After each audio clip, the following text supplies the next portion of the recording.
Today on Forbes, the founder of Chipotle is now a billionaire. Steve Ells opened the first Chipotle in a former ice cream shop near the University of Denver in 1993. Now, 3 decades and a fast casual dining revolution later, he's the first ever burrito billionaire. Forbes estimates that Ells, who was Chipotle's CEO until 2018 and its executive chairman until 2020, is worth $1 billion, making him one of 288 fresh faces on this year's World's Billionaires list, which was released last week. He might be the unlikeliest of all.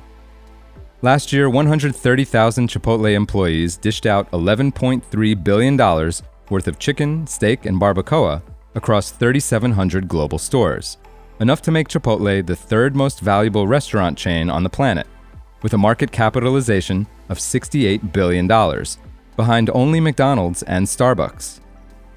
Yet the 59-year-old Ells, a classically trained chef more likely to discuss the provenance of his ingredients than the profitability of his stores, made a few personal moves that seemed all but sure to keep him off the billionaires list.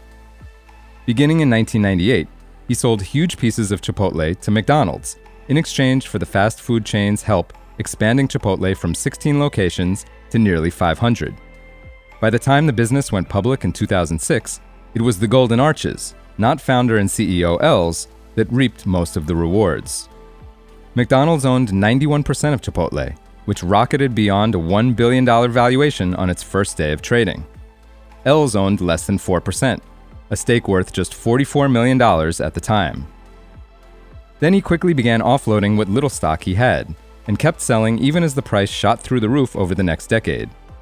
By 2014, Chipotle shares were up 1,400% from the IPO, yet Ells had whittled his stake down to 1%, prompting Forbes to declare that Ells was not a billionaire and, quote, may never be. But Chipotle just kept on rolling, pushing past 1,000 locations in 2010, then 2,000 by 2016. Meanwhile, Ells got a big boost from Chipotle's compensation plan, which included an executive pay package granting him and other execs huge new batches of shares as the price of Chipotle stock rose. By the time Ells left the board in 2020, he had amassed an estimated $300 million pre-tax from all his sales and still owned around 1% of Chipotle's stock, worth about $170 million. Chipotle shares rising another 250% in the years since, and likely investment returns as markets surged, have pushed Ells onto the World's Billionaires list, more than 3 decades after he opened his first store, and despite his years of selling low and watching the stock price rise. Ells declined to comment on Forbes' calculations. While Ells was working in San Francisco as a sous chef in the early 1990s, he was inspired by the city's taquerias. He headed back to his home state of Colorado with hopes of opening a taqueria of his own, but only to use the profits to finance his real dream, creating a fine dining restaurant. The first Chipotle opened its doors in 1993 with a strange name, a limited menu, a novel counter setup, and high prices.